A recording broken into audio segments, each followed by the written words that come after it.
أعوذ بالله من الشيطان الرجيم. بسم الله الرحمن الرحيم. أعوذ بالله من الشيطان الرجيم. هو الذي أنزل عليك الكتاب منه آيات محكمات هن أم الكتاب وأخر متشابهات فأما الذين في قلوبهم زيغ فيتبعون ما تشابه منه ابتغاء الفتنة وابتغاء تأويله وما يعلم تأويله إلا الله والراسخون في العلم يقولون آمنا به كل من عند ربنا وما يذكر إلا أولو الألباب. آیت هفتم سورة آل عمران. یہ آیت ببینین دوستا، اللہ میں فرمایت والذی خاص اللہ ان ذات یس انزل که نازل کردگیست قایم کرده علیک بتو الکتاب کتاب را یعنی قرآن را منه که ازی کتاب یعنی بعض ازی کتاب آیتای است محکمات که محکم است یعنی معنیش واضح و روشن است. هن ام الکتاب کی آیت ها که اصل کتاب است یعنی مرجع کتاب، یعنی همه دیگه آیت ها به رجع می شود، گردانیده می شود. و اخر و دیگه آیت های از متشابهات که متشابه هستند یعنی معنیش واضح نیست، روشن نیست. دیگه یعنی چندین وجه، چندین معانی داخل است و دلالت لفظ به معنیش واضح نیست. فاما الذین فی قلوبهم زیغ، در اینجا وقتی که الله گفت دو نوایت داریم، یک محکمات متشابهات، حالا میگه اما الذین، هرچو کسایی که فی قلوبهم در قلباشان زیغ کجی است، میلان عن الحق با باطل، و در قلبهایشان انحراف است، گمراهی است، ضلالت است. فیتبعون، پس اینا تابعداری میکنن، این روان میشن، اتباع میکنن ما تشابه، ما آیاتای را تشابه که متشابه است یعنی معنیش واضح نیست، معنیش پنهان است. منه ازمی کتاب قرآن را ابتغاء الفتنه، بخاطر طلب کردن فتنه. فتنه یعنی میخواد بدعت، ضلالت، گمراهی، کفر و شرک نشر کن. و ابتغاء تأویلی، و بخاطر طلب کردن تعویل یعنی حقیقتش، میخواد حقیقت ای آیت بفهمد یا انجامش ولی نمیتانه. و ما یعلم تأویله، و نمیداند تعویل ازیرا. تعویل یعنی حقیقت، معنی حقیقیشه که الله اراده کردگیست، الا الله، بغیر از الله. یا ما یعلم، نمیداند انجام ازیرا مگر الله. والراسخون فی العلم، کسایی که راسخ هستند، محکم هستند در علم، یقولون میگوین اینا آمنا به، ما ایمان آوردیم، به به می آیات یعنی متشابه و غیره. کل من عند ربنا، هر یک از آیات اگر متشابه است یا محکم است، من عند ربنا، از جانب رب ما است. اگر بعضی را معنیش نمیفهمیم متشابه، قبول داریم که از جانب الله است، رد نمیکنیم. و ما یذکروا، و پند و نصیحت را قبول نمیکنند، الا اولو الالباب، مگر کسایی که صاحب عقل صاف و سلیم هستند، روشن فکر واقعی هستند، اینا قبول میکنن، یعنی اینا انتقاد اعتراض نمیکنن. در این آیت توبیخ است، یعنی ملامت شدید و رد است به بالای کسایی که کتاب الله را قبول نمیکنن، بعضش قبول میکنن بعضش نی، و بشارت است بر کسایی قبول میکنن. و صفات اینا را الله بیان میکنه که همه آیات الله را قبول دارن، یعنی اهل توحیده. دومی که در این آیات کریمه الله جل وعلا عظمت خود را بیان میکنه و کمال قیومیت خود را خبر داده است. در آیت قبلی گفت که الله لا اله الا هو الحی القیوم، الله همیشه زنده است، قیوم است. در اینجا کمال قیومیت خود را بیان میکنه که الله ذاتی است که قرآن را نازل کرده است. این تو قرآنی که نظیر و مثلش تا قیامت کسی آورده نمیتونه.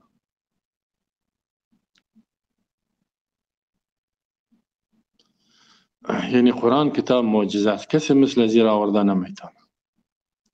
بعد از این می فرماید که این کتاب قرآن بعضی آیات و حصه های سورهایش واضح است، احکامش روشن است، مثل که مثلا مسائل عقیده، توحید، شرک، کفر، ارکان ایمان، 6 رکن ایمان واضح روشن است.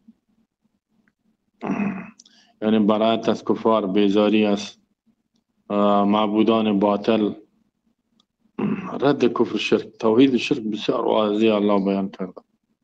همین قسم حلال حرام، یه حلال است یه حرام، حدود، قوانین تعزیری، مثلا قوانین جزایی، قوانین اجتماعی، سیاسی، اقتصادی، عبادات های خاص بیان شده، عبارت ها مثلا درس، مسائل تاریخ از امتهای سابقه، نصیحت، اینا واضح هستند.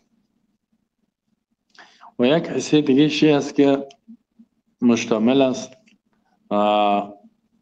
با احکام، با آیات هایی که یعنی تو آیات هایی است که علم و حقیقت از او را معنای حقیقیشه غیر از الله ده بر دیگه کس معلوم نیست، غیر از الله او را نمیدانه.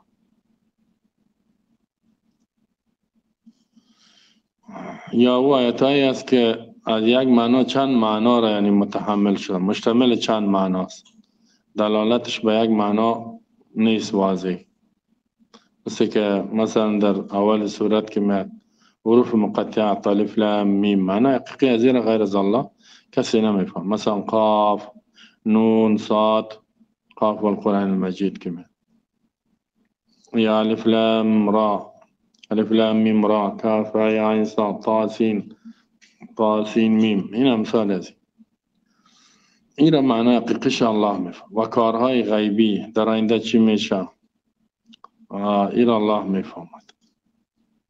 یا درباره عیسی علیه السلام مثلا الله می و کلمت و القائل مریم و روح من، کلمه الله بود، کیفیت کلمه را ما القا که الله را بماری، و روح من و جانب الله، چه قسم روح، این چندین معنا داره.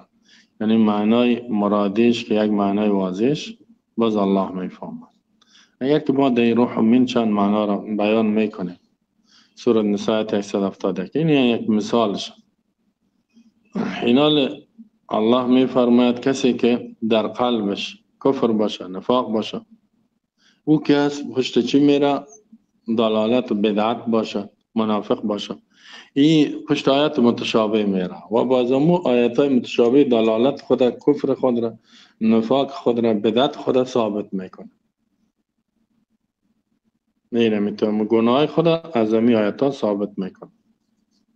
چرا؟ به خاطر از این که میخواهد که مردم در شبهات یعنی در شک و شبه پرده دین خلق بکنه، دینی که واضح است، روشن است. شرک توحید نشان بده، توحید شرک نشان بده، بدعت سنت، سنت کار قبیح خوب نشان بده، خوب و بد نشان بده. اینطور بسیار کساس از همین آیات قرآن استدلال میکنه و همین عقاید باطل خود را و نظریات باطل خود را با تعویلات فاسد، یعنی به ذریعه تعویلات فاسد یا تفسیر فاسد چی میکند؟ دازی دلیل میگیره تعویلات فاسد و در دین الله بدعت شرک داخل میکنه، کفر داخل میکنه، فسق و فجور، گناه را.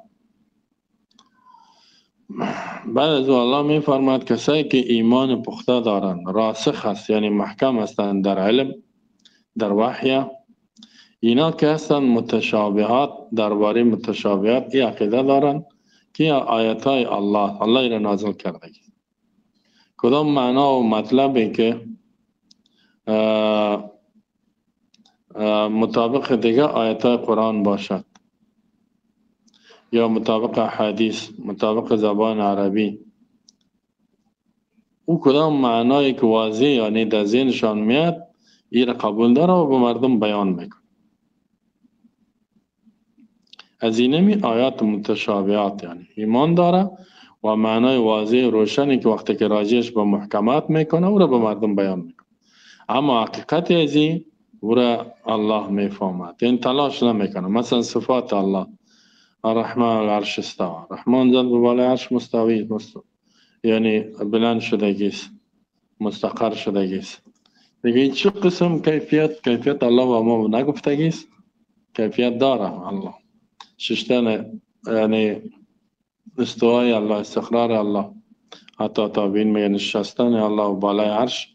مجاهد رحمه الله میگه که الله بالای عرش نشستگی است و این روایت صحیح است. همیشه یعنی کیفیت زیرا الله میفهمد کدام کیفیت، یعنی با کیفیتش تلاش نمیکن.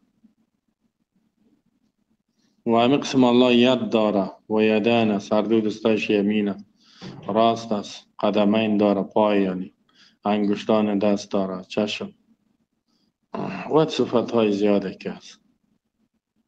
دیگه ایره حقیقتش، کیفیتش یا کنهش ایره چون که الله با ما بیان نکده پشت از این نمی گرده. ایره اگه در این چیزا فکر کنی باز زیاد کنجکاوی کنی این سبب گمراه انسان میشه. زیرا نمیشه، امکان نداره. الله که بیان نکنه غیبه با فکر نمیتونی یه چیز ندیده باشی نشونیده باشی با زور با حقیقت از ونی برسی با کنهش. چرا؟ به خاطر کسایی که اهل عقل هستند، عقل سلیم هوشیار هستند و روشن فکر هستند به اساس توحید، یعنی به اساس قرآن و سنت وحی. امی آیتایی که محکم است برای ازی کافی است. آیتای محکم این برش کافیه. و کسایی که عقلش مریض است، اهل بدعت هستند، مصیبت ها دارن، شرک و اهل ضلالت هستند، اینا همیشه پشت آیات متشابه تلاش میکنن و ایمیز خودم در گمراهی میپرتن دیگران، به خاطر که هم افکار باطل خود را ثابت کنن یا با مردم بیان کنن و مسلمان ها را در شر و فتنه واقع میکنن و بالاخره حتی صفات الله را انکار میکنن. بعضی چیزایی که الله بیان کردگی است را انکار میکنن و این سبب حتی سبب کفرش میشه. خطرناک است. سومیست در این آیت ها که در این آیت الله متعال یعنی شبهه نصارا را جواب میده. شبه مدلیلی که مثل مشابه حق است این را جواب میده که اینا میگفتن که عیسی علیه السلام بنده الله گفتن، یعنی این را بگوی بنده بود یا عاجز بود، اختیار نداشت، این چیزا گفتن. میگم بیادبی است، به خاطر که در کتابای آسمانی عیسی علیه السلام روح الله گفته شد. روح از این فهمیده میشه که روح یعنی از الله است، علیه بالله یعنی جز الله.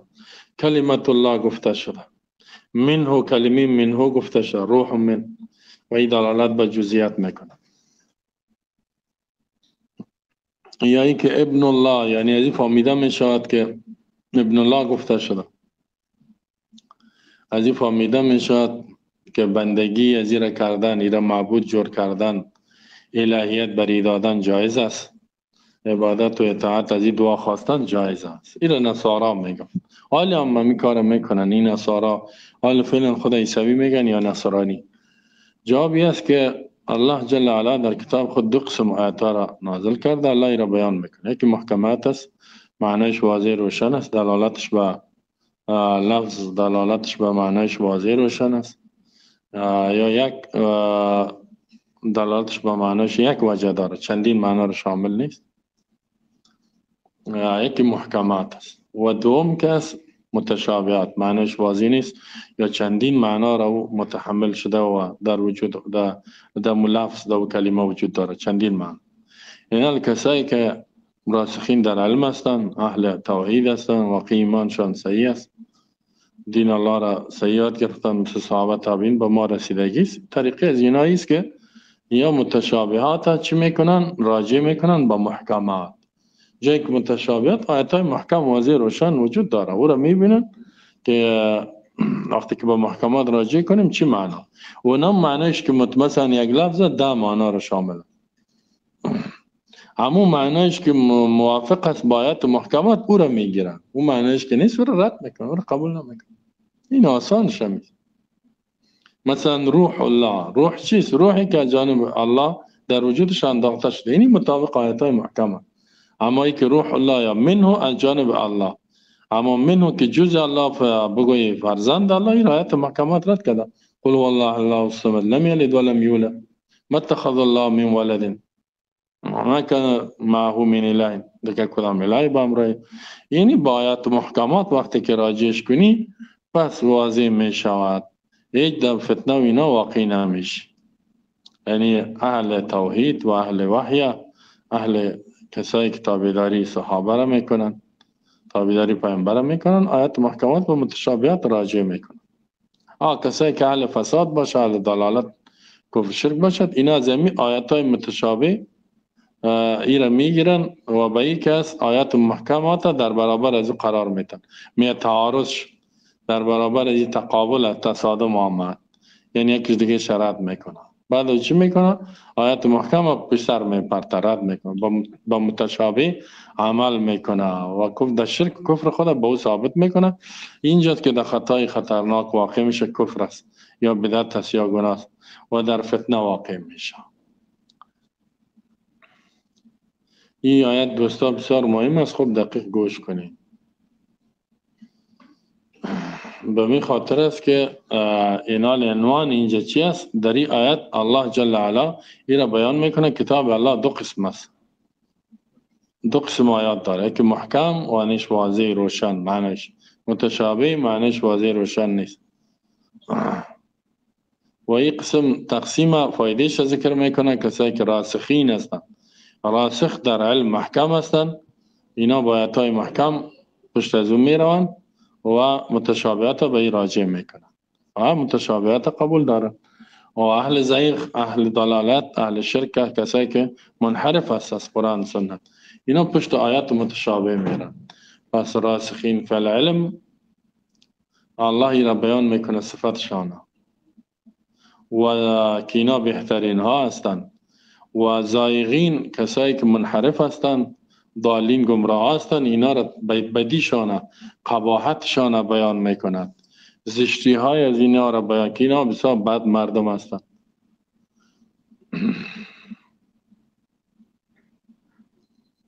خب اول دوستا یک کمی ای آیت های زر توضیح داره، ای را کمی توضیح شو میتیم با تفصیلی را بیان میکنیم. بعد از اون خیر اگر بعد جایش تکراری به خاطر که آیت خوب بفهمین و بسیار موضوعات در داخل است. هو الذی خاص الله ذاتش انزل علیک الکتاب، که نازل کرده بتای پیامبر کتاب یعنی قرآن.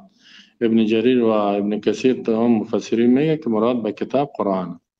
منه آیات محکمات یعنی من القرآن، از این قرآن بعضش آیاتای است محکم، محکم یعنی بینات واضح، واضحات دلالتش واضح، لا التباس و گدودی نیست با هیچ کس انسان و نه شبهه دهی از نه اشکال است. ایران ابن کثیر و سعدی بیان کرده است. هن الکتاب که اینی آیاتایی که محکمات است، این اصل کتاب است، یعنی بزرگترین بخش کتاب است. در وقت اشتباه و خلط بینیمی آیات محکمات رجوع میشه. ایران ابن جریر بیان کرده، تفسیر وسیط ابن کثیر و غیره. و اخر متشابهات و دیگه آیات است متشابه.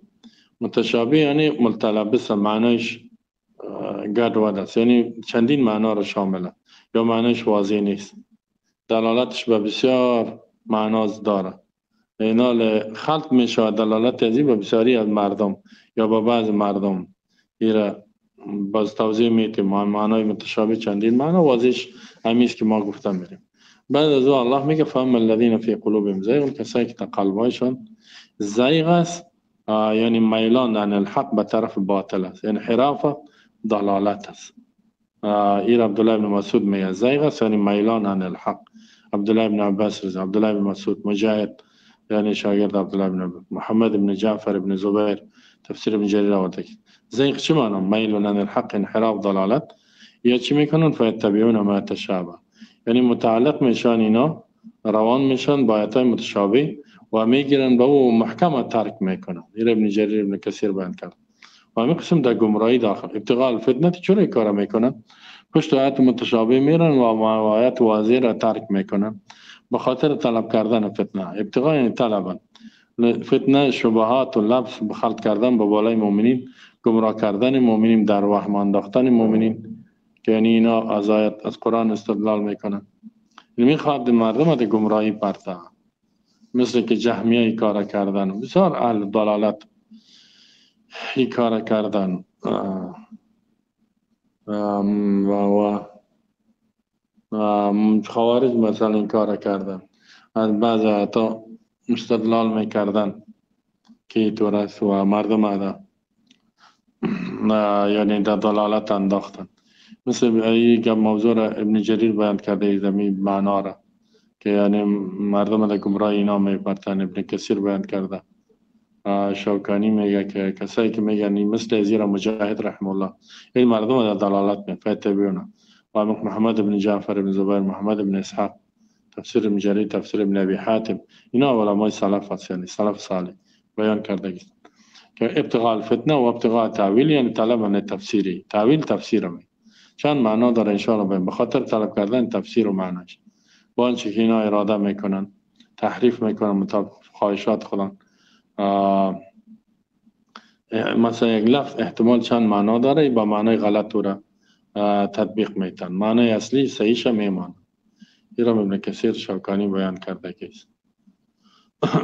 خب دوستا تا اینجا یعنی یک کمی توضیح دادیم. ایناله اینجا وضاحت شد محکم متشابه تعریفایش که و تعریف راجعش هم میگم. تعریفای زیاد علما کردگیستان. شوکانی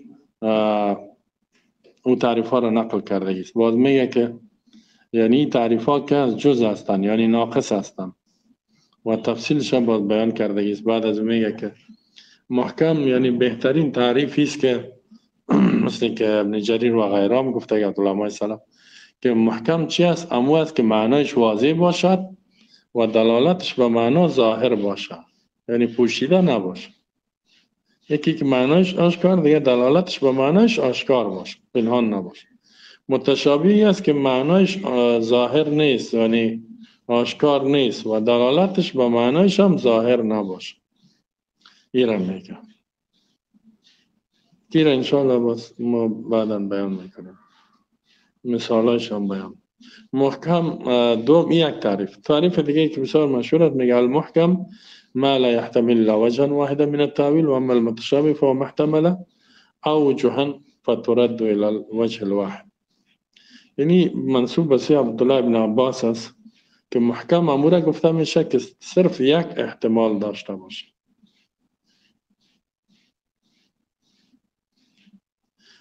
یعنی زیاد معنا در این نباشد، یک معنا باشد. مثلا الله میگه ان الله علی کل شیء قدیر، الله به هر چیز قدرت داره، اینجا دیگه معنا نیست. یا اینکه نزل علیک الکتاب، نازل کرد الله به تو کتاب را، یک معنا است که قرآن است. و همین قسم آیات های واضح دیگه که ولقد بعثنا فی کل امة رسولا ان یعبدوا الله واجتنبوا الطاغوت، از طاغوت اجتناب کنید تنها الله را عبادت کنید. این نیست. متشابه او را میگه که در او بسیار احتمالات معانی باشد، معانی زیاد باشد. متشابه ما احتمال اوجها واحد، اوجه یعنی چندین وجه، چندین معنا داره، یعنی چندین معنا داره. یک معنیش اراده الله است، یک معنیش الله اراده کرده، دیگه معنیش الله اراده نکرده. کسی اینا مردم که است با چی میکنه؟ امو معنای را کسایی که اهل زیغ است امو معنای را میگیره که اراده الله نیست. و اهل توحید که است یعنی راسخین فی العلم که هستن امو معنای صحیحش که مطابق آیات محکمات است او را میگیرن و آیات متشابهات یعنی راجع میکنن با آیات محکمات و امو آیات هایی که یک معنای واضح داره با او راجعش میکنن و بس عمل میکنه. اهل زیغ خرابی میکنه. این بهترین تعریف همیست و اکثری را ترجیح داده است که المحکم ما لا يحتمل، محکم است که احتمال نداره مگر یک معنا را و از تفسیر، یعنی متشابه است که احتمال چندین معنا را داره. باز ترد الوجه الواحد، رد میشه با یک معنایی که محکم است. یعنی تعریف بهترین تعریف است. خب اینال یک سوال پیدا میشه دوستان، معنای غلط معنای صحیح یعنی چه قسم فرق کرده میشد که این معنا غلط است و این معنا صحیح است؟ این از کجا یعنی چه قسم فرق بکنیم؟ اینال اگر یک آیت یعنی یک معنا گرفته شد، صحیح شما چطور میفهمیم؟ این چونین میفهمیم که یک معنا گرفته شد و این معنا مطابق دیگه آیات قرآن حدیث و دیگه با اصول دین برابر بود، اینی صحیح است. معنی غلط ویش که ما یک معنایی را میگیریم میبینیم مطابق دیگه آیات حدیث و تمام اصول دین است و مطابق لغت عربی هم است، این معنا صحیح است. اینال اگر او معنایی را گرفتی که با آیات محکمات در تقابل بود یا در تعارض بود یا در تصادم بود، او باز معنای غلط است، باید او معنا را نگیری. خب معنی را انشالله این تعریف دومه واضح فهمیدیم. بعضیا یک چند تعریف دیگه هم سورم به خاطر معلومات بعضیا میگه محکم ما کان قائما بنفس لا يحتاج ولا يرجع فيه الى غيره. محکم میگه ای است، امو آیتی است که در معنایش یعنی مستقل است، یعنی به ذات خود مستقل است، محتاج نیست که باز رجوع شود در معنای ازی به غیرش، یعنی به دیگه آیت ها رجوع شود. این را محکم میگه، یعنی به بیان ضرورت نداره، خودش واضح روشنه. و متشابه چیز اونو آیت هایی است که به محکمات راجع می شود. این نحاس در تفسیر خود گفتگی است و این هم خوب تفسیر است، یعنی خودش معنیش واضح است، به دیگه محتاج نیست. متشابه است که مستقل نیست، به دیگران محتاج است که به دیگه آیت ها راجع بکنی. یک تعریف دیگه هم گفتگی است مفسرین که محکم میگه الواضح المراد، متشابه غیر ظاهر المراد. مثل سابق واریم محکم میگه اموز که معنیش آشکار و واضح باشد، متشابه است که معنیش واضح نباشد. یک معنا در دوش هست، یعنی در اولش که است و معنی مراده و مطلبش آشکارا، در دومش آشکار نیست، واضح نیست. یعنی هم مثل تعریف سابقه وارد، یعنی از این تعریف ها فهمیده میشه که معنیش چی باشه، واضح روشن باشه. این آیت محکمات است. بعضی اهل علم میگه آخری تعریف که میگه محکم میگه الواضح الدلاله الظاهر. محکم میگه مو آیتی است که دلالتش به معنیش واضح باشه. ظاهر میگه باشه ای تو روشن لا احتمال النسخ، که احتمال نسخ دو نباشه، یعنی احتمال منسوخ شدن که منسوخ شده نباشه، یعنی منسوخ نمیشه. متشابه چیز هو الخفی، یعنی اموی است که معنیش خفی پوشیده است، الذي لا يدرك معناه، امو معنی است که عقلا و درک نمیشه و نه نقلا ولا نقلا. و هو ما استأثره الله، و او چیزی است که الله را انتخاب کردگی است به نزد خود، یعنی الله را خاص کردگی است به علم خود، یعنی هیچ کس به اون نمیفهم. مثل قیام ساعت، قیامت کی میاد؟ بله این هیچ کس نمیفهم، حتی ملائک نمیفهم، انبیا نمیفهم. میگه اینی متشابه. یا حروف مقطعه، الف لام میم قاف اینا که در ابتدای سورت آمده، هیچ کسی را نمیفهم ارادهش چی است. اگر که حکمتاش معلوم است، اما معنای واضحش کدام است، دعوای سوره اینی را میآید. بعضی اینی یک جزش است دوستا، قبلا ما گفتیم یک تعریفی است که این را احناف مانع، علماء احنافی را ترجیح داده گستند. علوسی در تفسیرش، قاضی علوسی در روح المعانی حنفی ساورده گست.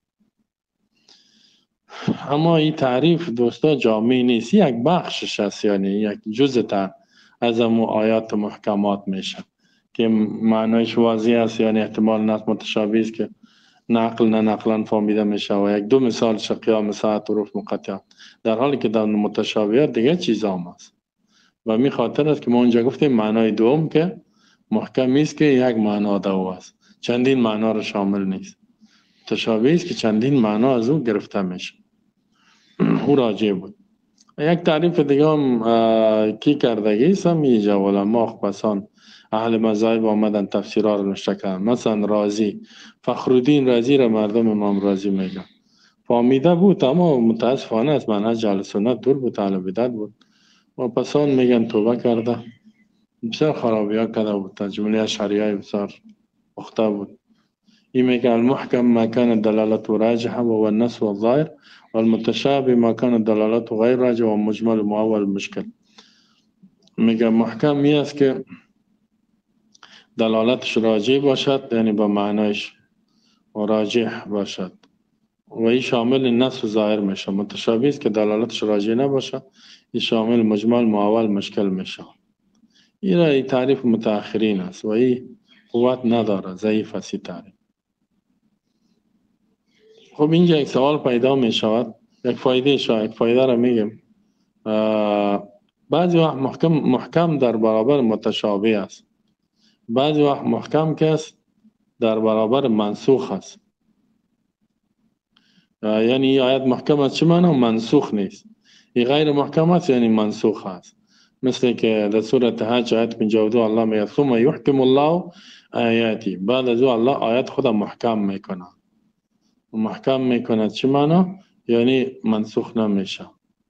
بعض وقت در برابر وسوسه میاد، مثل که در سورة حج میاد این محکم است یعنی در این وسوسه شیاطین نیست و در این آیت وسوسه یعنی داخل شده نمیتونه و این واضح است یعنی معنیش که متشابه است و وسوسه شیطان میکنه که معنی غلطه بگیری. خب یک سوال دیگه اینجا است دوستا که در قرآن بعضی وقت الله کل قرآن محکم گفتگیست، بعضی جای کلش متشابه گفته. باز اینجا آدم ایران میمانه چی است. مثلا در سورة هود الله می فرماید در آیت اول که کتاب محکمت آیاته ثم فصلت من لدن حکیم خبیر لا تعبدوا الا الله. قرآن کتابی است احکمت آیاته که آیاتش محکم است، کلش گفته از جانب الله که علیم و خبیر است و او آیاتش واضح روشن است که عبادت نکنین بغیر از الله. و در سورة زمر آیت 23 می فرماید که کل قرآن متشابه است. مثلا الله الذی انزل کتاب متشابه، الله ذات است که نازل کرده کتاب متشابه، یعنی اینجا میگه که یعنی کلش متشابه است، در حالی که در این آیت الله میگه منه آیات محکمات و اخر متشابه، بعضش آیت محکم است بعضش آیت متشابه است. یعنی ما چطور فرق بکنیم که اینجا در این صورت خود کلش متشابه گفت؟ جواب از این دوستا بسیار آسان است. هر جای که از اینجا آیت متشابه در برابر محکم آمد معنیش فرق داره، اما در اوجه در سورت هود که است او دیگه معنا، در سورت زمر که است که کل قرآن متشابه گفته او دیگه معنا داره.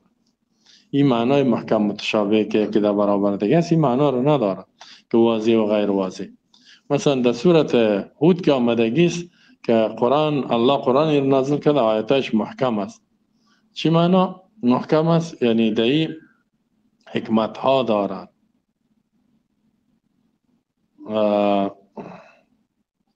یعنی بسیار فواید داره. احکمت محکم شدگی سنده بسیار فایده است، بسیار حکمت ها است. و همین قسم در متشابهات هم اگر آیت های داریم و هم یعنی بسیار حکمت ها دار.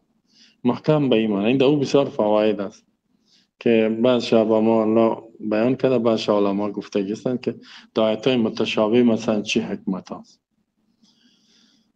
و همین قسم احکمت معنیش یعنی محکم است، پخته است یعنی و یعنی از جانب الله است.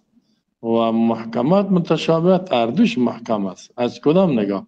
از نگاه فصاحت، از نگاه بلاغت و این که در بسیار کمال است. یعنی مثلا در کم گپا آیاتایش مختصر است، بسیار معنا در داخل شدگی، بسیار معنی را شامل است. این معنای احکمت است. یعنی متشابهات هم محکم است و محکمات هم در اینجا که میگه احکمت آیات به حساب چی؟ فصاحت و بلاغت، کمال و دیگه ای که در این کم الفاظ کوتاه بسیار معنا در شامل است. مثل که وقتی که انسان در قرآن تدبر کنه باز میفهمه. الله میگه کتاب انزلنا الیک لیدبروا آیاته افلا یتدبرون القرآن. و در کدام جایی که الله میگه متشابه است معنیش است که این قرآن با یک دیگر آیاتش مشابه است. در چی مشابهت؟ هم مانند است. در فصاحت هم مانند است، در بلاغت یعنی بسیار بلیغ است، یعنی مطابق حال نازل شد. در صداقتش با دیگر مشابه است، یعنی کذب نه. در بیان کامل بودنش مشابه است. این دینی چیزا، یعنی اینجا که گفتیم میگه آیات کتابا متشابه، انشاءالله این رو فهمیدین. خب حال ادامه میتیم که در اینجا الله گفت که منه آیات محکمات هن ام الکتاب، یعنی این ام کتاب است، اصل کتاب است. یعنی امی آیاتایی که محکم است ام الکتاب است. اصل ام چی را میگه؟ اصل یعنی آیاتای نقطه مرکزی، یعنی حصه‌های مرکزی است و محور همه احکام است، محور است، محور تمام احکام صرف آیات محکمات است و اصل همه قرآن آیات محکمات است، نقطه مرکزی. و احکام کسی یعنی از این آیات محکمات ثابت می شود، نه از متشابهات، بلکه آیات های متشابه که است معنایش در روشنی آیات محکم معین میشه و متعین میشه. ایرام دوستا امی قسم بیان کرده است. ام الکتاب، ام اصل و مرجع را، مثلا مادر اصل اولاد به او راجع داده میشه. یعنی این قسم آیات های قرآن هم اصل، بعضش اصل است، آیات های محوری و مرکزی است، کل احکام به او ثابت میشه و دیگه آیات های متشابهات هم به او راجع میشه. و آیات محکمات در قرآن زیاد است، به همین خاطر این گفته که من هن ام الکتاب منه آیات، یعنی بعض بزرگ از آیات محکمات است که هن ام الکتاب و اخر متأخر، دیگر آیات متشابه یعنی کم آیات متشابه بسیار کم است. خب اینجا یک سوال پیدا می شود که متشابهات یعنی مصداقاتش چیه؟ چی چیزا است؟ یعنی مصداق کدام است؟ یعنی آیات متشابهات یا چند مثالش رو بگویم مثلا چی چیزا است؟ خب اینجا چند مصداقش براتون میگم، یعنی چی چیزا است اینا. 4 مصداق داره که یعنی اسم متشابه به او صادق می شود، با او نافذ می شود. بعضش هم متشابهات است که فقط الله رب العالمین و رسول الله صلی الله علیه وسلم او را یعنی الله میداند و رسولش، دیگه کس نمیفهمد، یعنی تنها با الله علمش خاص است، بنده ها هیچ نمیفهمند او را. یعنی بعضی یعنی میبخشین بعضی آیات متشابهات است که یعنی آیات های متشابه است که غیر از رب العالمین هیچ کس نمیفهمد، دیگه هیچ کس او را نمیفهم. یک نوشی است. دومی است که هم رب العالمین معنیش میفهمه و خب طبعا میفهم، هم رسول الله و هم دیگه یعنی مسلمان ها او را میفهم. یعنی علم برای هر کس الله داده است، مگر که متشابه است ولی ما علمش هم پیامبر میفهمید، هم مسلمان ها یعنی صحابه اینا بیان کرده و دیگه مسلمان ها میفهمند. خب این یک نوع مصداقش. دومی که یکی متشابه، مثلا متشابهاتی که حقیقت ذات الله این و حقیقت صفاتش چی است؟ صفات الله بسیار زیاد است، حتی 100 صفات هم کرده بالا، اما چی حقیقت داره؟ مثلا الله ید داره، نه دست، سمیع است میشنوه، چه قسم میشنوه؟ آیا مثل ماست؟ ما شما گوشت داریم، گوشتی داریم، نه اینی چشم ما یک چیزی که خورده است همین قسم؟ نه، یعنی لیس که مثلیشه، همانند الله چیز نیست. اینا این کیفیت حقیقت ذات صفات الله را خودش میدان. حقیقت ذات الله حقیقت داره، کیفیتش خودش میفهمه، یعنی غیر از با الله به هیچ کس حقیقت ذات صفاتش معلوم نیست، حتی رسول الله صلی الله علیه و آله هم نمیفهمه، هیچ انسان نمیفهمه. اینا سعی کنین ذات الله، بله الله ذات داره که صفاتش هم معنا میشه، بسیار صفاتش معنیش واضح هست، الله گفتگیست، مثلا نیت دست میگه، رجل پای میگه، قدم، ساق، سمع، بصر، اینا کلش میفهمید، اما کیفیتش و حقیقتش صرف الله ما میداند. مثلا رحمان العرش استوى، یا رحمان ذات به بالای عرش استوى. استوى چی را میگه؟ صعود، بلند شدن، ارتفاع را گفته میشه، با معنی استقرار میاد، با معنی جلوس میاد، یعنی این را میفهمیم ما. معنای لغویش واضح است. هرچی معنای چیزش که است یعنی معنای حقیقیش الله میفهم. کن فیش چه قسم با کدام کیفیت الله میدان. مثلا گفتیم ید، استوا، الساق، قدم و غیره. پس اینال حقیقت ذات الله را خودش میدانه، صفاتش فقط ما معنایش ما میفهمیم. معنای از این چیست؟ نفس مثلا تعلم ما فی نفس ولا الله برای خود نفس هم معنای نفس واضح است. حقیقتش نفس الله با نفس ما شما فرق داره. سمع، قوی شنوایی الله از ما فرق میکنه، قوی بینایی الله از ما فرق میکنه. از الله هیچ چیز پنهان نیست. از ما شما بسیار چیزا، یعنی دید ما شما ضعیف است، قوی شنوایی ما ضعیف است، قوی قدرت ما ضعیف است. حیات ما هم داریم، الله هم داره.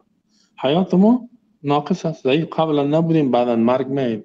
الله که از حیاتش از اول بوده، اول است، یعنی زوال نامد آخر است و هیچ مرگ به بالایش نمیاد و حیات دیگر رو با حیات الله ارتباط داره.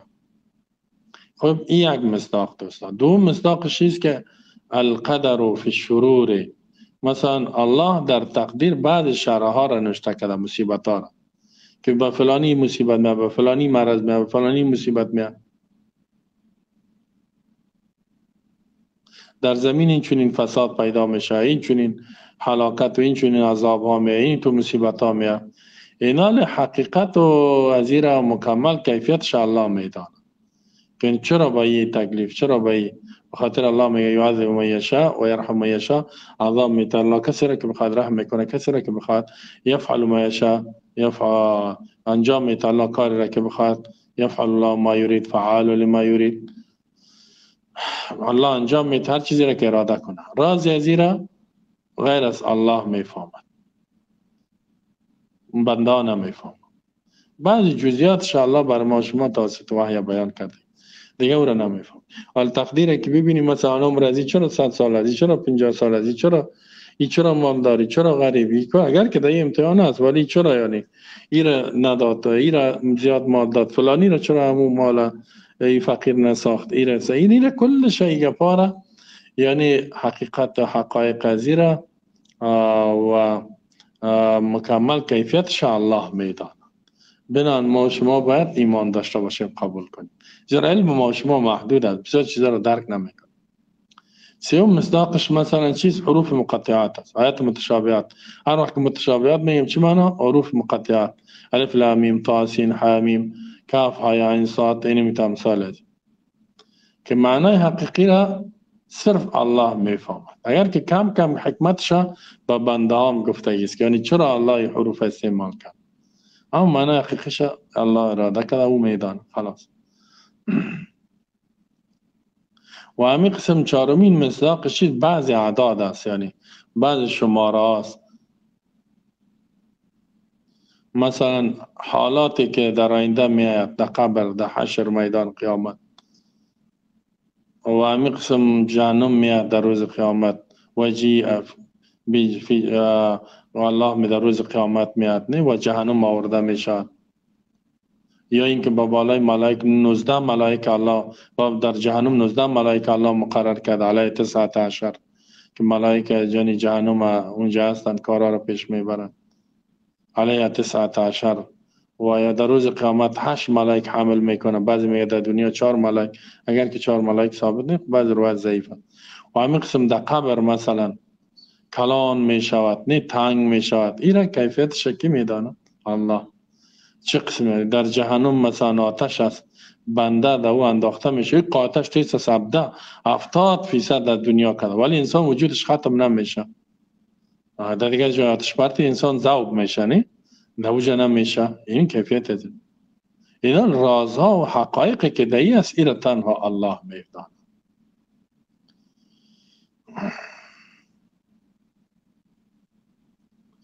اینا دوستا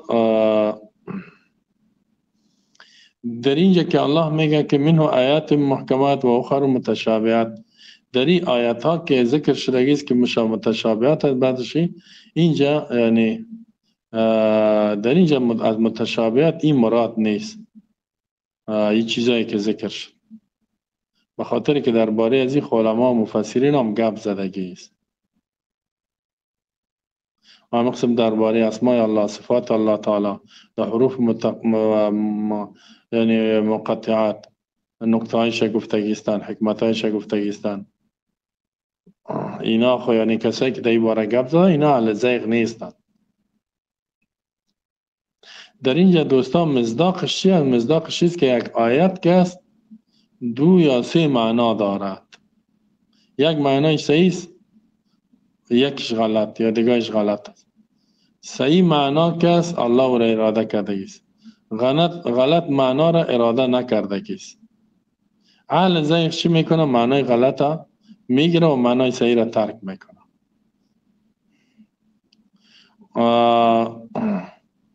مثلا چه قسم میتونی را معلوم بکنی که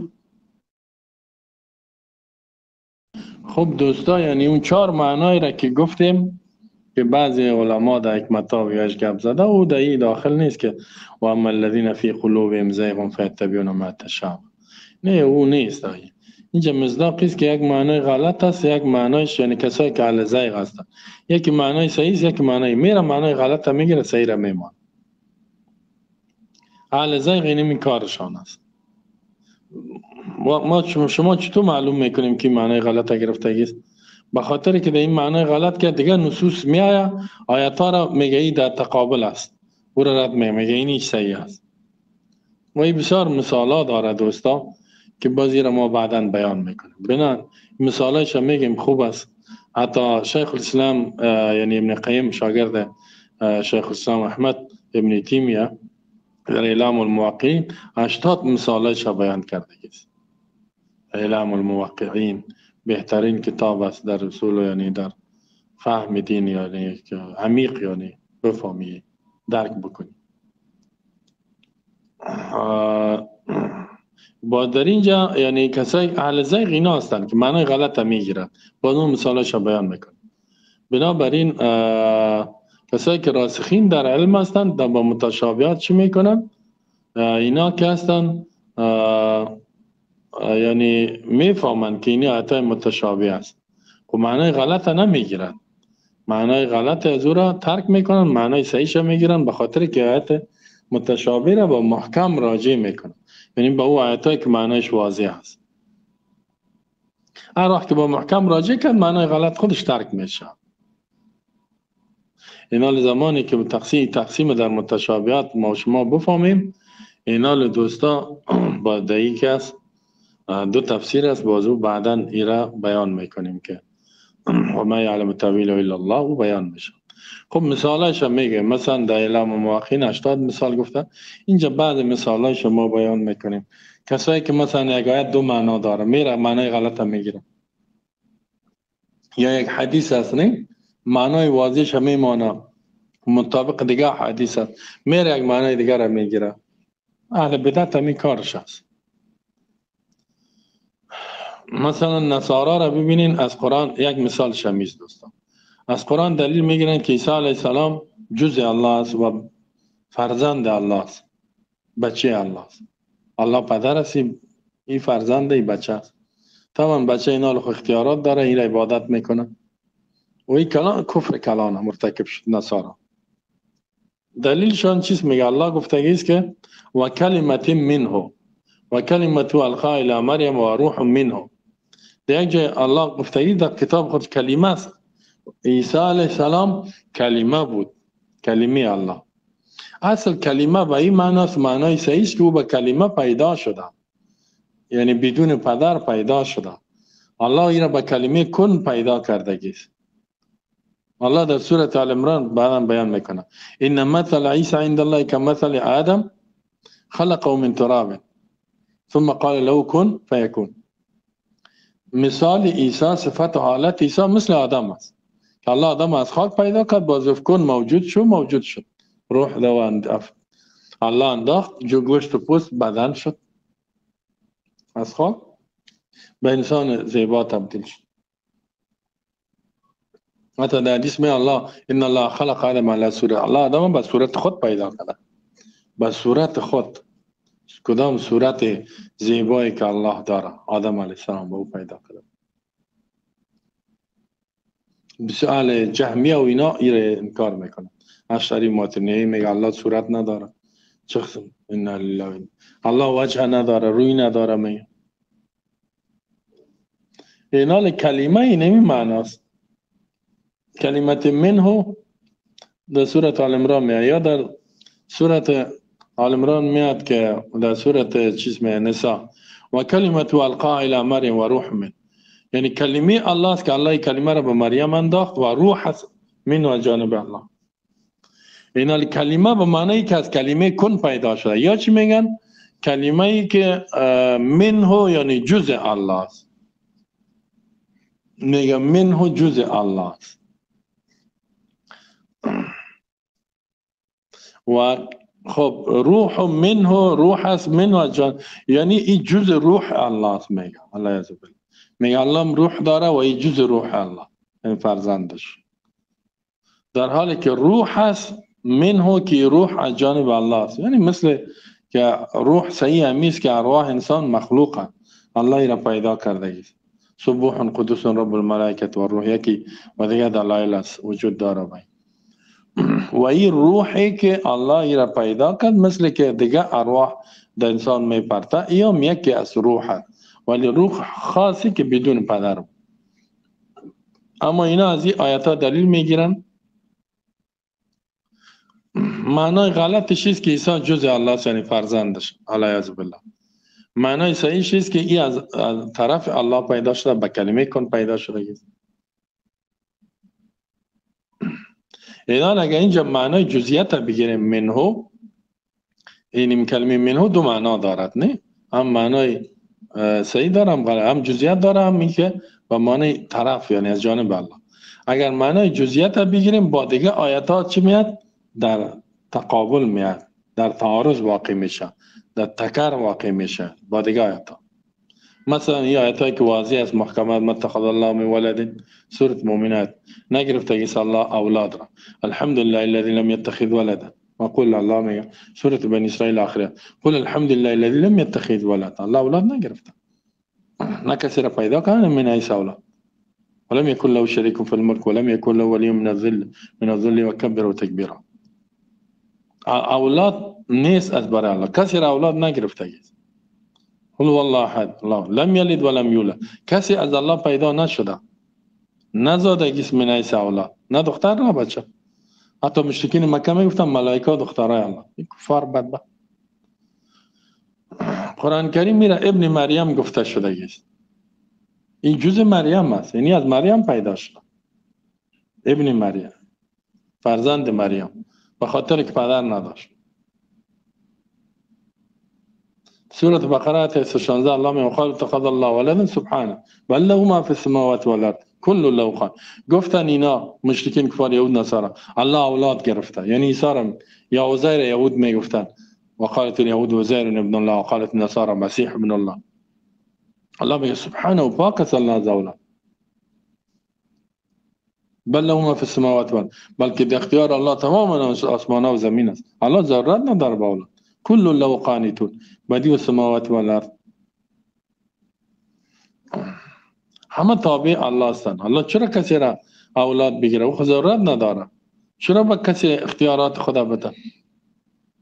و همین قسم در سورة جاسیه میاد که جمیعا منه، میگه الله آسمان و زمین پیدا کرد جمیعا کلش منه. اینجا هم کلمه جمیعا درباره زمین و آسمان استعمال شده. سورة جاسیه آیه 13 یعنی کلمه جمیعا استعمال شده است. خیلی ما بگویم که چون که در سورة جاسیه یعنی کلمه جمیعا استعمال شده است، ما بگویم که یعنی درباره آسمان و زمین یعنی کلمه جمیعا استعمال شده. خیلی ما بگویم که یعنی آسمان و زمین جزء الله است، در حالی که نه یهود میگن نه نصارا هیچ کن که آسمان و زمین هم جزء الله باشه. یعنی خودم یهود نصارا ایرا نمیگه که آسمان و زمین جزء الله باشه. مثلا سورة مجادله آیت 13 سعی کنیم که در اینجا الله میفرماید، میبخشید سورة مجادله نه سورة جاسیه، سورة الجاسیه را سعی کنیم. در آیت 13 الله می فرماید سوره و سخر لكم ما في السماوات وما في الارض جميعا منه ان في ذلك لآیات لقوم يتفکرون و سخر تابع کرده لكم از برای شما الله ما فی تمام آنچه که فی السماوات در آسمان ها است و ما فی الارض و تمام آنچه که در زمین جمیعا کل منه. سعی اینجا کلمه منه آمده است. اینال منه یعنی از طرف الله. اینجا این معنا را میتم. آسمان و زمین کلش از جانب الله است. اینال اینجا گفته میتونی که آسمان و زمین جزء الله. اگر من تو بگوی من به معنی جزئیات میاد، من به معنی بعضیت میاد که بعض الله باشد، یا میگن عیسی بعض. ان فی ذلک لآیات لقوم یتفکرون. یقینا در این آیات است برای قومی که فکر میکنن. یعنی نه گفته نمیشه. اینجا گفته نمیشه. اینال اهل زیغ که اهل کفر شرک ضلالت و بدعت اینا چی میکنن؟ اینجا مثلا منهو هم معنای ای داره که از جان طرف الله، هم معنای بعضیتش جزئیاتش میگیره، کفر شرک ثابت میکنه. معنای اصلیش معنای صحیحش که منهو به معنای یعنی از الی جانب منهو از طرف الله، از جانب الله، اینا قبول نمیکنه. یعنی معنا رو نمیگیره. اینجا کفر شرک خود ثابت میکنه، ولی با وجودی که از قرآن ثابت میکنه شرک، اما پیش الله کافر است. از قرآن شرک خود نصارا ثابت میکنه، پیش الله مشرک کافر است، همیشه در جهنم میمانه. اینا اهل زیغ هستند. اما الذين في قلوبهم زیغ فیتبعون ما تشابه، تابعداری میکنن آیات متشابه. دوم دوستا در این مثال ها بسیار با مجموع واضح میشه، اگر که وحگیر از خیر با دقت گوش بدید. حلولیه که هستن در هر جای که هستن اینا، یعنی میگن که الله در هر جای است، یعنی الله حلول میکنه در وجود بعضیا. عیسوی هم که از حلولی هستن بدبختا، میگه الله در وجود عیسی حلول کرده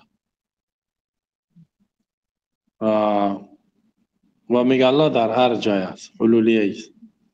خو عیسوی ها میگه که تنها در وجود عیسی، دیگر ها میگه مثلا وحدت الوجود، اینا میگه که الله در هر جای است، هر جای است. اینا دلیل میگیرن، میگه الله میگه که و معکم اینما کنتم، الله با همراه شماست هر جایی که شما باشین. این از اینجا دلیل میگیرن و هو معکم اینما کنتم، میگه الله با همراه شماست هر جایی که باشین. از این آیت استدلال میکنن که در مختلف آیات، مثلا در سورة مجادله هم است که مثلا الله میگه الم تر ان الله، نمیدی بینی یقینا الله یعلم ما فی السماوات و ما فی الارض، میداند آنچه که در آسمان و زمین است. ما یکون من نجوا ثلاث، نیست کسی که مشوره میکند، جرگه میکند، شورا میکند، مجلس میکند، ثلاثه سه نفر الا و رابع، مگر الله چهارم شد، ولا خمسه مگر پنج نفر الا و سادسهم، مگر الله ششم است، ولا ادنى من ذلك، نه کمتر از ولا اکثر الا هو معهم، مگر الله با همراه از اینا است. اینما کانوا، هر جایی که باشه. وجه میگه و معکم اینما کنتم، هر جایی که باشه. ثم ینبئهم، بعد الله خبر میده بما عملوا یوم القیامه، با آنچه که عمل کردن در روز قیامت خبر میده. ان الله بكل شیء علیم، الله به هر چیز علم داره. سوره مجادله آیت 17. و هو معکم اینما کنتم، ای باز دیگه سورت هستی، خود مجادله بود. او کس و هو معکم اینما کنتم در دیگه جایز، در دیگه سوره است که او در کدام سوره است؟ و سورت حدید است دوستا. سورت حدید من گفتم باش که اشتباه نشه، آیت 4. اونجا میاد که این اصل دوستا درباره علم است که الله میگه الله با امر انسان ها سر جای که حساب علمش واضح هست که اونجا موضوع علم بود که علم ترى نمیدانن کفار، نمیبینی تو ان الله یعلم ما فی السماوات، میداند موضوع علم. در سورت حدید هم که ببینین آیت 4 مثلا در اینجا الله بیان میکند می هو الذی خلق السماوات والارض فی 6 ایام، الله ذات آسمان و زمین در 6 روز پیدا کرد. ثم استوى علی العرش، بعد مستقر شد به بالای عرش. یعلم ما یلج فی الارض، میداند آنچه که در زمین داخل میشه و ما یخرج من، آنچه که بیرون میشه. و ما ينزل من السماء، آنچه که پایین میشه از آسمان. و ما یعرج فیها، و آنچه که بلند میشه. و هو معکم اینما کنتم، الله با همراه شماست هر جایی که باشین. باز میگه والله بما تعملون بصیر، الله با آنچه که عمل میکنین بصیر است. سعی کن اینجا موضوع علم است، یعلم میداند، باز الله با امرایت، یعنی هر جای که هستین علم داره است، علم الله است، قدرت الله، بیرون نیستی. اینجا اینال محکوم دو معنا داره، یکی که به اعتبار ذات یعنی جز ذات، یعنی همه مخلوقات جز الله باشه. این عقیده وحدت الوجود و اتحاد کفار از این عقیده خودم ثابت کرد. غلط معنایش همیست که الله به اعتبار ذاتش در هر جای با بندهای خود است، حاضر است. یعنی معنای صحیح چیست که پیشتر که دمی خودی آیت هم میگه که ثم استوى علی العرش، معنای صحیح چیست که الله به بالای عرش است به اعتبار ذات خود. ذات الله به بالای عرش است، الرحمن والعرش استوى. ده 7 آیت الله در قرآن بیان کرده است. ذات الله به بالای چی است؟ عرش. اما علمش و قدرتش در هر جای است. و از این خود الفاظ از سیاق و سباق آیت فهمیده میشه که علم تره ان الله یعلم ما فی السماوات والارض والله بكل شیء علیم. داخل میگه الله به هر چیز علم داره در صورت جاسیه، و در این صورت حدید هم داخل میگه والله بما تعملون بصیر. علم تره ان الله و یعلم ما یلج فی الارض، میدانه. موضوع علم است. یعنی اینا سعی کنین وحدت الوجود یا اتحادیه حلولیه کفار هستند. با می خاطر کل سلف میگه کسی بگه الله بالای عرش نیست کافره. امام ابو حنیفه شروع کرده رحم الله گفتگی است که کسی بگه الله بالای عرش نیست کافره. اما قسم مالک شافعی کلشان اتفاق است. امام بخاری در خلق افعال العباد کتاب نوشته کرده، این آوردگی است که کسی بگه از سلف نقل میکنه که الله بالای عرش نیست کافر است. خب اینا اگر یک کس تعویل میکنه این را با چی کنیم؟ میگه الله بالای عرش نیست. تعویلات چون که مسائل خفیه هستی دوستایی، در مسائل خفی را زیاد علما حساب کرده که خفی یعنی نمیفهم مردم ها زیاد اهل تعویل اینا آمد. بازی ها حجت قائم میشه. یعنی بعد از اقامه حجت یا کسی گفت که نه الله هر جای است، این برای از حجت قائم دلایل میگی قبول نکرد تکفیر میشه. یعنی بعد از اقامه حجت. موضوع شرک اکبر که است، شرک اکبر ظاهر، بازو که است تکفیرش پیش از اقامه حجت هم، یعنی پیش از اقامه حجت هم مشرک می باشه. والله بكل شيء علیم. اینا سعی کنیم اگر اینجا مراد معیت ذاتی را بگیریم با دیگه نصوص چی میشه دوستا؟ در تعارض، در تقابل، در تکر واقع میشه. کوچی است با هزاران یعنی صدها آیت است که فوقیت الله، علو الله، حتی زیاد از صدها آیت زیاد است که الله بالا است، الله بالای آسمان هاست. امنتم من فی السماء، الله به بالای عرش است. الیه یصعد کلمه طیب بر رفع الله الیه، کلمه رفع بسیار انزل انزال دلالت میکنه که الله بالای آسمان است. رسول الله صلی الله علیه و یعنی بسطها به او تعارض واقع. اینا آیات های واضح را میمانی به این دلیل میگیری در کفر شرک واقعی است. این در کفر انسان واقع میشه. اتحادیه یا حلولیه یا وحدت الوجود مثل مولانا روم و ملاجامی و اینا که وحدت، اینا کلش مشرکین هستند. و همین قسم مرزا غلام احمد قادیانی ایام کفار هستند دوستا. این میگفت که آخری نبی ختم نشده دعوای نبوت کرد که ما است. یکی مرزا غلام احمد پرویزی بود که منکر حدیث تیر شدگی است، منکرین حدیث، الله ایره هلاک کنه. یکی مرزا غلام احمد قادیانی، هر دوش کافر مشرک بودن. اینا میگن که میگه عیسی علیه السلام وفات کردگی است. همین قادیانی ها میگن چرا؟ به خاطر که الله میگه اینی متوفی که کلمه وفات آمده که من تو را میمیرانم. ادخال الله یا عیسی اینی متوفی که و رافع که الیه، نه در سورة آل عمران. معنای در اینجا توفات دو معنا داره، وفات و مرگ و به معنای پورا گرفتن میاد. معنای غلطش وفات، معنای صحیحش اینجا است که پورا تو را میگیرم، یعنی با کل وجودت با آسمان میبرم، با آسمان بلند میکنم. به خاطر وقتی که ما این را با آیات محکمات یعنی با دیگه دلایل راجعش کنیم، همین معنای وفات اینجا پورا با بدن گرفتنه. اینا که اول معنا را بگیریم با دیگه آیات ها و با دیگه حدیث در تعارض و تکرار واقع میشه. مثل که الله میگه بر رفع الله الی در سورت نساء الله بیان میکنه بلکه الله را بلند کرده به طرف خود و ما قتلوا و ما صلبوا لكن شبه لهم در اون جمعیت که و ما قتلوا یقینا بر رفع این را یقینی یعنی یهود نکشته عیسی بلکه الله را بلند کرد الیه بتا از رفع هم فهمیده میشه که الله بالای اسمان است.